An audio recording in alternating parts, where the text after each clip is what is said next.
আমরা বাঙালিরা যদি কোনো কারণে নামের আগে যদি একটা টাইটেল লাগাতে পারি, তো কোনো কারণে হয়তো সেই টাইটেলটা কেউ না লিখে শুধু নামটা লিখছে, আমরা সেখানে মন খারাপ করি। আরে ভাই, তুই হজ করছিস ভালো কথা, তো তোর এটা নাম টাইটেল না দিলেই কি আর দিলেই কি। আমরা হজ করেছি, কোনো জায়গায় গেলে দেখা যাচ্ছে আমাদের শুধু নামটা লিখছে মোহাম্মদ কিংবা আলী দি, আমরা ওখানে মন খারাপ করি যে হ্যাঁ হাজি লিখলে না। আবার আমি মাস্টার হলে মাস্টার লেখা লাগবে, আবার আমি অন্যান্য কোনো কিছু ডিগ্রি কিংবা লেভেল লাগালে সেটা লেখা লাগবে। আবার দেখবেন যে যারা বিশেষ করে এই যে আলিম উলামা, যারা ওই ওয়াজ মাহফিল করে আর কি, এরা বিভিন্ন রকম এদের নামের টাইটেল থাকে। কি ভুল বললাম? নাম তো নামই, বৃক্ষের নাম কি, ফলে পরিচয়।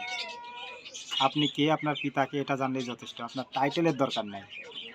হাজি, কারি, মাস্টার, মাওলানা, এত কিছু কি, বিভিন্ন রকম, সেটাই বাস্তব।